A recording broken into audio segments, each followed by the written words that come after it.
Apparently, a creaky old porch now counts as a threat to national environmental security. They hit me with a $950.00 citation for aesthetic ecological disruption. That's HOA speak for your place is too ugly for our catalog. The letter was taped to my cabin door like a high school breakup note. Passive-aggressive, legally threatening, and printed on expensive recycled paper that probably cost more than the fine itself. My grandfather built this place with hand-hewn logs, stubborn love, and nails that outlasted 2 wars. It's not a cabin. It's a time capsule with plumbing. But now it's public enemy number 1 because it doesn't have solar panels or a water feature that looks like it belongs on a spa brochure. Drop a comment below and tell us where you're tuning in from, especially if you've survived an HOA horror story of your own. If you love true-ish tales with curveballs, karma, and just enough HOA chaos to raise your blood pressure, go ahead and smash that subscribe button. Tomorrow's story? Let's just say you might want popcorn. The plot twist coming next, even Karen didn't see it coming. My cabin doesn't match their eco-luxury aesthetic, which, to be fair, it doesn't. Their homes look like they were designed by AI with an obsession for neutral tones and rooftop gardens. Mine has a tin chimney, a rocking chair, and a porch that creaks louder than a teenager's joints after PP. But here's the thing. They moved into my world, not the other way around. This cabin was here before Nina's HOA bylaws were printed. It stood through blizzards, blackouts, and one unfortunate bachelor party in '92. Now, suddenly, it's a blight. I'd ignored the slow crawl of development as long as I could. Thought I could live and let live. Turns out, they're not just building houses.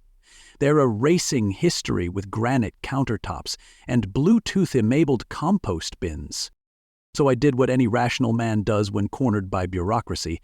I called the number on the notice. A voice answered so chipper I could hear the smile through the phone. Verdanta Capital, Crescent Lake Reserve Division, where sustainability meets serenity. How may I elevate your living experience today? I told her I was Walt Brenner and that her letter had elevated my blood pressure. She transferred me to Community Enhancement Liaison, Nina Blanchard herself, who sounded exactly how I expected.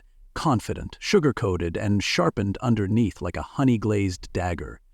Mr. Brenner, she said, we're thrilled to engage in a collaborative vision alignment. Ma'am, I just want to be left alone on my porch with my coffee and woodpeckers, not align visions. But she was very clear. Thursday at 2 p.m., and she looked forward to finding a path forward. The meeting was set for Thursday. I spent the next 2 days reading up on HOA laws, zoning updates, and any clause that might help me figure out how a decades-old cabin suddenly became a criminal. Turns out when Crescent Lake Reserve was rezoned as a sustainable residential district, every property inside it became subject to something called the continuity clause. Basically, if your house doesn't match the HOA's mood board, they can fine you until it does, or until you're forced to sell. It's like being told your wedding ring is out of fashion, and until you swap it for a lab-grown diamond, you're not allowed in the photo. My cabin was considered a legacy outlier, which is code for not Instagrammable. And if there's one thing this new era fears, it's anything that can't be filtered and hashtagged.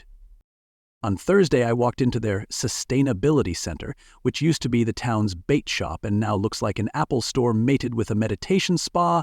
Nina met me in a glass-walled conference room that smelled like lemongrass and condescension. She was younger than I expected, mid-30s, glowing with ambition, and dressed in what I can only describe as tactical Lululemon. She greeted me like a motivational speaker greeting Mr. Brand, thank you for coming. We're so excited to co-create a more harmonious future. I nodded, like I didn't just Google how to contest HOA fines without losing your mind. She slid a folder across the table. Inside, architectural mock-ups. Solar panels, native stone facade, energy-efficient everything. I stared at the blueprint and saw a crime scene.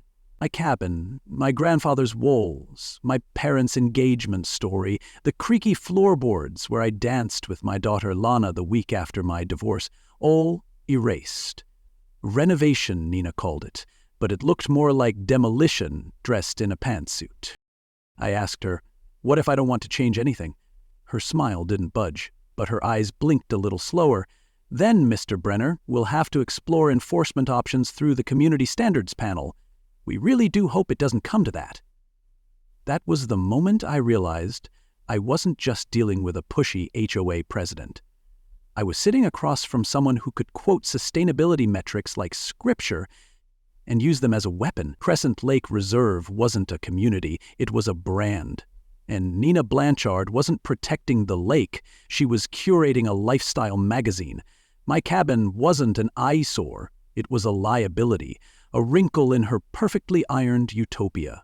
As I left that glass temple of fake peace, walking back to my rusted old truck parked between two silent Teslas, I had a sinking feeling I hadn't had in years, like something precious was being stolen, and this time they were going to do it with clipboards, not crowbars. They said my septic tank posed a biohazard to the regional water consciousness.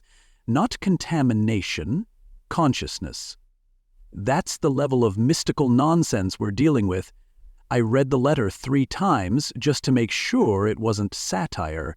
It wasn't. They were finding me $3,500, 0 cents, for leaching toxic nitrate levels into the protected watershed, which is rich. Considering the last time I saw a nitrate around here, it was on a bag of fertilizer in Nina's HOA-approved native garden. According to the report, my cabin was basically Chernobyl with a porch swing. I sat there on my creaky chair, staring at this nonsense and realizing this wasn't just another slap on the wrist. This was a strategic body shot, and they were winding up for the knockout. At first, I figured it was another overreach by the same HOA crew, but then I looked closer at the inspection report. The group behind the environmental violation was something called Riverway Environmental Compliance Partners. Sounded official, right? Yeah. Turns out it's not a government agency, it's a private consulting firm. A few internet searches later, I discovered that Riverway is owned, operated, and entirely staffed by a subsidiary of, drumroll, Verdanta Capital. Nina's people. The same folks who sent the yoga-infused demolition plans were now playing mad scientist with forged data.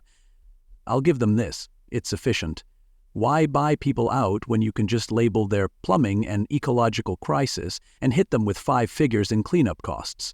That way, you get a bargain on the land and a pat on the back for saving the earth. And the best part? Most folks never see it coming. At that point, I started asking around. Quietly, discreetly. You learn a lot when you don't knock on doors.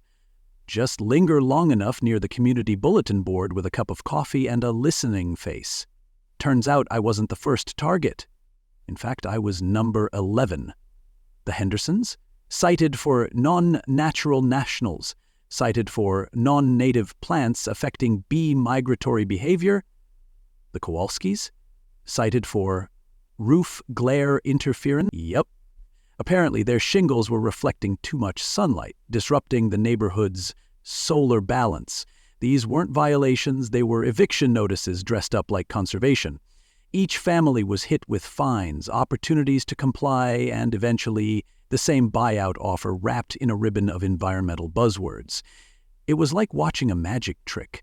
Now you see a family home, now it's an Eco-Lodge spa suite with Infinity Edge everything. Nina's game was simple and ruthless. Eliminate anything authentic, anything old, anything with real roots.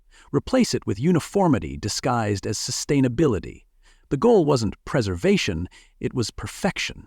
Marketable, photogenic, over-manicured perfection. And my cabin, it was the last one left. The final wrinkle in her glossy vision board. I was standing in the way of a development plan worth millions. Turns out she wasn't just running an HOA, she was spearheading a Verdanta-backed resort expansion project. A 5-star, eco-chic influencer magnet that would charge $900, 0 cents a night for the illusion of rustic living while bulldozing the real thing. And here I was, holding up the whole operation with nothing but a leaky roof and a family name carved into the doorframe. Suddenly, the septic tank letter made perfect sense. They weren't afraid of contamination, they were afraid of resistance.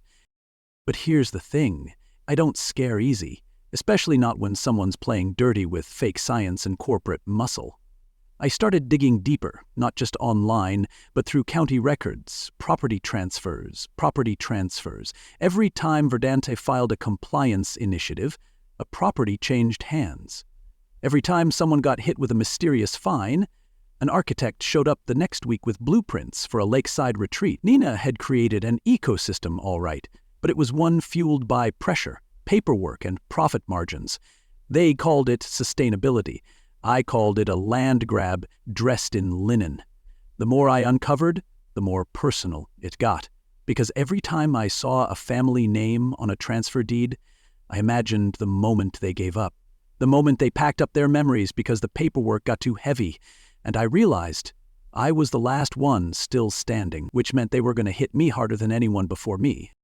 Then, late one night, I pulled up an old article someone had posted years ago on a forgotten community message board. It was a photo. A little girl, probably 10 or 11, standing in front of a bulldozer, tears streaking down her cheeks as a wrecking crew took down a cabin behind her. The caption read, "Historic lakeside home demolished for retail development, 1995. The girl's name? Nina Blanchard. That's when everything clicked. This wasn't just business for her, this was therapy. Misguided, bulldozer-wielding therapy. Nina wasn't just trying to erase my cabin, she was trying to rewrite her own past. She'd lost her childhood home, and instead of healing, she'd built a machine that made sure she'd never be powerless again. I almost felt sorry for her. Almost. Until I remembered that childhood trauma doesn't give you a license to ruin lives with fake septic violations. So I made a decision. If they were going to wage war, I'd better start acting like I was in one. No more hoping for reason, no more assuming this was a misunderstanding that could be worked out with a polite conversation. I was up against a machine built to exhaust you, legally, emotionally, financially. But I had one advantage they didn't see coming. I had time, I had history, and I had no intention of selling out the one place that still felt like mine. Not for any price, not for any fake eco award, and definitely not for someone who thinks composting covers up corruption. What came next? Well, let's just say things started heating up, and I don't just mean my supposedly toxic soil. It started with smoke. Thin and curling, like someone trying to stay invisible. I was walking the perimeter of the lake, trying to decide whether to scream into the trees or file another appeal, when I saw it. A thin trail rising above the eastern pines.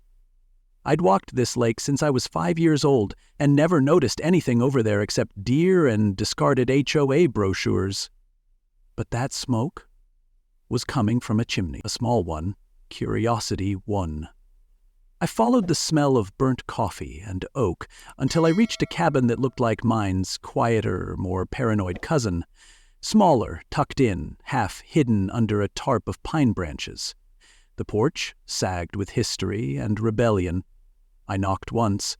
The door creaked open, and out stepped the kind of man who could talk the IRS out of interest penalties. "You must be Brenner," he said. I figured it was only a matter of time. His name was Graham Ellery. He looked like the kind of guy who'd represented union workers and made enemies at country clubs. Late 70s, silver hair that didn't care what the wind thought, and an expression like he'd seen every trick in the book and still had the book. Graham handed me a mug filled with something that smelled like justice and battery acid. "Sorry," he said. "It's not good coffee, but it tells the truth." I took a sip and instantly grew a second spine. Over the next hour, Graham laid out what he called the Nina Doctrine. And let me tell you, this woman didn't just write the playbook, she'd laminated it, trademarked it, and taught it at real estate seminars. Graham wasn't just a retiree with opinions, he was a former HOA litigator with 35 years of experience and a bone-deep allergy to fraud. He'd moved out to Crescent Lake a decade ago to escape the very machine Nina was now running. But instead of fishing and reading thrillers, he'd spent his retirement quietly documenting her operation. "She doesn't manage neighborhoods," he said. "She engineers acquisitions." According to Graham, Nina's entire strategy hinged on layering pressure. First, aesthetic violations, then environmental compliance, then structural integrity reviews. Each violation supported the next, like scaffolding built out of nonsense and nice stationery. And the moment someone buckled under the weight of it, a buyout offer, always couched in the language of compassion. She weaponized politeness, Graham said, shaking his head, and folks never saw it coming until their signatures were on a deed transfer. He showed me files. I'm talking color-coded folders, spreadsheets, even audio recordings from HOA meetings Nina thought were private. One clip had her talking about problem properties, like she was organizing a pest control schedule. We'll start with the northern curve. They're older and more likely to fold. Once we eliminate visual disharmony, we can begin promoting Phase 2. Phase 2, it turned out, was a luxury lodge development backed by Verdanta's hospitality wing, a chain of boutique rentals designed to look like traditional cabins, except they'd be brand new, heavily branded, and entirely devoid of soul. Authenticity without the inconvenience of history, Graham muttered. That's what they're selling. He handed me copies of my own citations, with footnotes proving that several of the supposed agencies involved didn't legally exist. One compliance notice had been signed by a person whose license had expired 5 years ago. Nina wasn't just overreaching. She was building sandcastles on a foundation of fraud and praying no one looked too closely at the tide. That's when Graham dropped the real bomb. Verdanta had been funneling fines into a community integration fund, which, in turn, financed the inspections, renovations, and even legal actions that justified those very same fines. It was a loop, self-funding, self-feeding, and almost airtight. You weren't just being punished, Graham said. You were paying for the punishment. I sat there, stunned. My fines helped finance the agency that declared my home a biohazard, which validated the board that then tried to remove me. It was a bureaucratic Ouroboros, eating its own tail while smiling for the press release. But for the first time in weeks, I didn't feel like a man backed into a corner. I felt like a man with a flashlight in a room full of roaches. And Graham? He wasn't just a neighbor anymore. He was a retired weapon ready to be reloaded. As I left Graham's porch, my mind was racing. I wasn't alone. I wasn't crazy. And I wasn't powerless. The documents he'd given me weren't just evidence, they were ammunition. I now had proof that this wasn't about one stubborn old cabin disrupting lakefront tranquility. This was about a pattern, a structure, a fraud wearing a solar-powered smile. Nina had built a machine that worked perfectly, until it hit something that refused to move. That something was me. And I had a new plan. A real one. Because the only thing more dangerous than a man with nothing to lose is a man who just figured out how the game works, and who's finally ready to start playing offense. I thought fines were the worst of it. Turns out that was just foreplay. The real hit came on a Monday morning in an envelope so thick it could have doubled as firewood. Certified letter, gold seal, 5 pages of legal threats. According to Verdanta's attorneys, I was now liable for willful environmental sabotage and obstruction of community revitalization efforts. Translation, they were accusing me of deliberately poisoning the land and threatening to sue me for up to $50,000, 0 cents.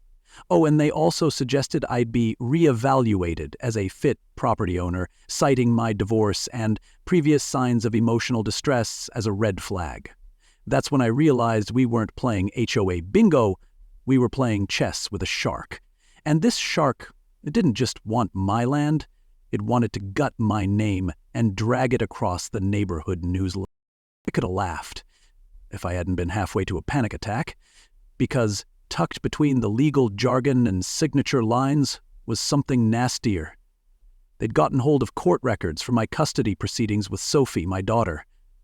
They highlighted my financial instability, noted my reduced parenting time after the divorce, and threw in a line that suggested my deteriorating property reflected a lack of judgment. This wasn't about compliance anymore. It was about humiliation.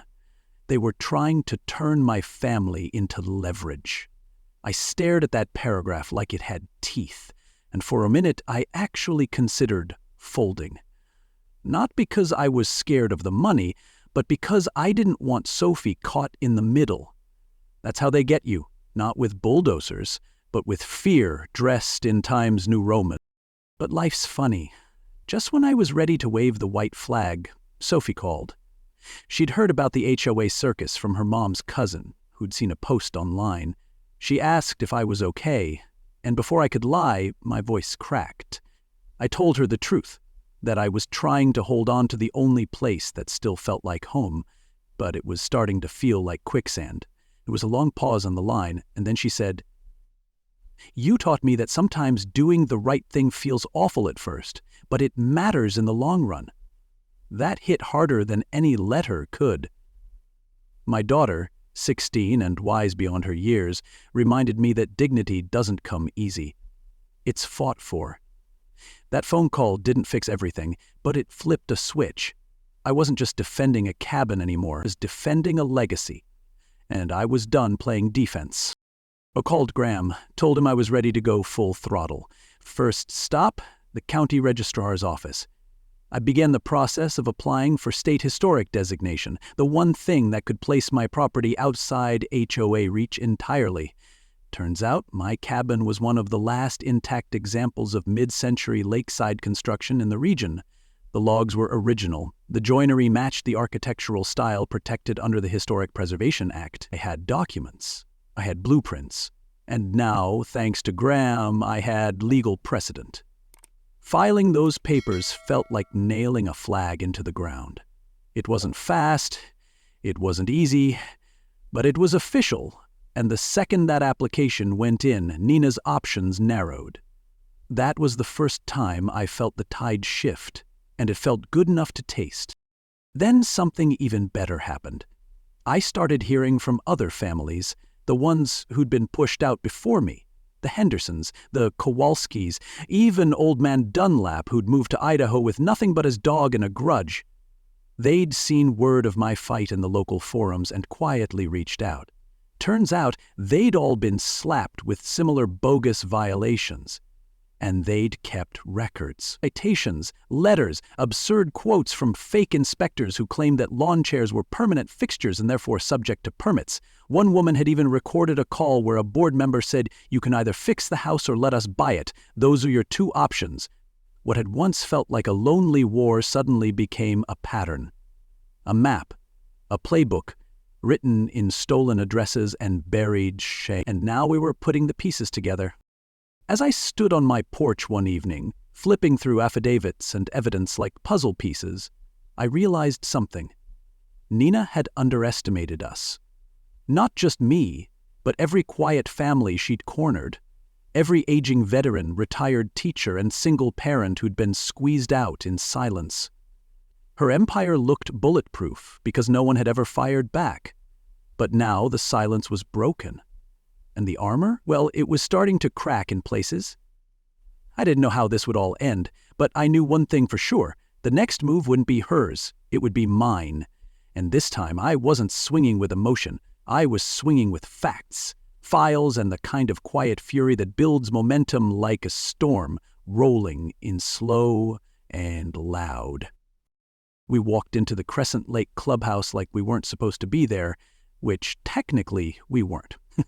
The chairs were set up in tidy rows, the projector was glowing, and the air smelled faintly of lavender oil and legal threats. Nina had prepped for a coronation. Her slideshow was already looping on the big screen, sun-kissed images of lakeside yoga, vegetable gardens that hadn't seen dirt, and smiling families who looked suspiciously like stock photo models. Above it all, the title read, Crescent Lake Reserve, a sustainable success story. It had all the charm of a toothpaste commercial. Polished, perfect, and not a cavity in sight. But we hadn't come for the show. We came to pop the bubble. Nina opened the meeting like a TED Talk, thanking the wonderful community, applauding our commitment to responsible stewardship, and teasing an upcoming visit from the governor herself. She was glowing like a solar panel at high noon, cruising through her deck with the smug energy of someone who thought they were 2 slides away from legacy. But then Graham raised his hand, and politely, in that courtroom smooth way of his, asked to present a complimentary perspective. She couldn't say no in front of the crowd, so she nodded tight-lipped and took a seat, though she kept one hand on her laptop like she might shut down the power grid if things went sideways. What she didn't know was that sideways had already started. Graham stood up and unfolded his own packet. No slideshow, no slogans, just printed documents, clipped neatly and passed out row by row like a courtroom exhibit. Pages of fake citations, staged violations, shell companies listed under Verdanta subsidiaries. It was like watching someone slowly unwind a ball of yarn that turned out to be a noose. Then came the audio. Graham queued it up, cleared his throat, and let the room hear Nina's voice in crystal clarity. "We'll increase the pressure on his property. Septic violations are easy to fabricate. Once he's underwater financially, he'll sell." The room went dead quiet. Even the slideshow paused on a photo of a kid holding a daisy, as if it too needed a moment to process what had just been said. You could see Nina's face change in real time, from composed to confused to cornered. She stood up and started sputtering about context and unauthorized recordings and privacy violations, but the damage was done. This wasn't just a difference of opinion anymore. This was evidence. Her curated fantasy of community harmony had just fractured under the weight of her own voice. And that's when it happened. One by one, real residents started standing. The Martinez family talked about being fined for a rain barrel. The Johnsons shared how they were cited for non-conforming shade patterns. Even Mr. Petrowski, who hadn't said more than 10 words in public since the Bush administration, stood up and quietly stated that his HOA mediation meeting had ended with a thinly veiled threat of legal action. Their stories weren't identical, but they all rhymed. Then the woman from the State Historic Preservation Office stood. She'd been sitting quietly in the back, taking notes, nodding occasionally, but now she had everyone's attention. She thanked Graham, thanked the residents, and then dropped the other shoe. The state had already opened an investigation into Verdanta's application for the Ecological Excellence Award. Apparently, the nomination paperwork stated that no original structures of historical value remained in the development area. That would have been fine, except for my cabin. My still standing, still stubborn, still very much authentic cabin. A cabin that directly contradicted Nina's entire award application, which, if you're counting, turned a glossy slideshow into a potential case of federal tax fraud. By the end of the meeting, Nina was gone, left with her attorney, who looked like he wanted to be anywhere else but there. The residents stayed, though. They kept talking, swapping stories, exchanging contacts, asking Graham questions like he was the last honest man in the zip code. It was the first time in months that the air didn't feel staged. The smiles were real, the anger had shape, and for the first time since this mess began, justice didn't feel like a fantasy. It felt like a process, a long one, a hard one, but a real one. And just before I walked out, Sophie showed up, quiet, calm, camera in hand, already filming interviews for her environmental science project. "Dad," she whispered, "we're not the only ones anymore." She was right. We weren't. 3 weeks after the meeting, I was back on my porch, coffee in hand, watching the sunrise stretch across the lake like it was finally exhaling. My cabin was quiet, still creaky, still crooked, but now officially protected by the state of Oregon as a historically significant structure. The paper came in a stiff envelope with a gold seal and a little note from the preservation office that said, "Congratulations on defending Oregon's cultural legacy." I laughed out loud reading it. That's what this place had always been. A legacy in wooden nails. But now it was also bulletproof. Nina's citations couldn't touch it. The HOA had no jurisdiction. My porch wasn't just mine again. It was free. But that wasn't the real surprise. The real surprise came when a federal SUV pulled into Nina's old driveway 2 streets over. Out stepped 2 agents with briefcases and one very grim expression. Turns out, once the state flagged her award application as fraudulent, the feds took a look at her financials. They found $2,400,000, 0 cents in improper tax credits tied to eco-resort preservation. That included, among other things, knocking down actual preserved structures. It was like getting a rebate for stealing your neighbor's compost. The charges came fast: fraud, intimidation, misrepresentation, and a fancy one called coercive zoning manipulation.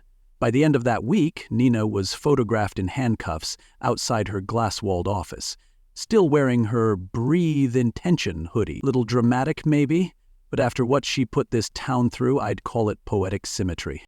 Then came the offer. Her attorney, probably the same guy who watched her get dragged from the HOA clubhouse, reached out and asked if I was interested in buying Nina's personal home. Big discount, no strings, just a quick liquidation to cover her legal defense. At first, I almost deleted the message. Then I read it again, and I thought, maybe there's a better use for a house like that than hosting HOA board meetings and overpriced brunches, so I bought it, not to live in, but to make it mean something.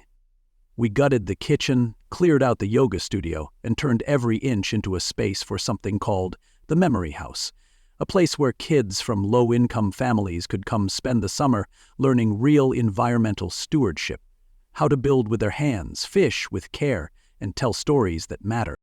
The first group of kids arrived in June, 13 of them, all with different backgrounds, but all eyes wide with curiosity. Sophie helped organize the program, filming the entire journey for a documentary she called Rough Grain, the story of a cabin and a community. We taught the kids to chop wood, plant native trees, build birdhouses with reclaimed lumber, and every day they'd walk down to my old cabin, where we'd sit on the porch and talk about what it means to protect something. Not just land, but memory and meaning, and the kind of history that doesn't get taught in classrooms. What started as a legal fight had turned into a legacy project, one that didn't need fake awards or solar glass to prove its worth. It was messy, handmade, and entirely real. Old neighbors started returning too. The Hendersons bought back their bait shop and reopened it with their kids. The Kowalskis moved back in and planted the same tomatoes Nina once called aesthetic violations. Even Graham, grizzled and stubborn as ever, started hosting monthly legal literacy nights for the residents. The HOA, well, what was left of it, became a volunteer committee run by actual neighbors who used phrases like, "Let's figure it out," instead of "compliance notice pending." The lake didn't change, but the people around it finally felt like they belonged again. And that feeling, that shared ownership of something true, that's what all the solar awards and investor flyers were trying to fake. We didn't just protect history. We made new history. One kid, one story, one repaired porch at a time. If you've stuck with me through all 6 parts of this wild ride, I hope you see now this wasn't just a story about an old cabin or a bad HOA. It was about truth winning slowly. It was about how legacy isn't just about what you inherit, but what you're willing to defend. We saw how bureaucracy can be used as a weapon, and how one voice, when it finds a few others, becomes a movement. We saw a woman try to erase her past by controlling others, and we saw a community rebuild by embracing the very imperfection that made it human. I didn't set out to be anyone's hero. I just didn't want to lose the last thing in my life that still made me feel grounded. But what came out of that fight was something far bigger. Proof that standing your ground, legally, morally, emotionally, is worth it. Even when the odds feel stacked and the threats wear smiles. You don't need to be loud to be powerful. You just need to be willing. If this story struck a chord, if you've ever faced an HOA from hell, or felt your voice didn't matter in a system too polished to hear real people, drop a comment below and tell us where you're watching from. You never know who needs to hear your story. If you love stories packed with twists, truth, and poetic justice served cold with a side of porch coffee, smash that like button, hit subscribe, and turn on the bell so you don't miss what's coming next. Because the next story? It's got fraud, forgiveness, and a finish you won't believe. We're building something here. Real stories, real justice, real people. Thanks for being part of it. We'll see you on the porch next time.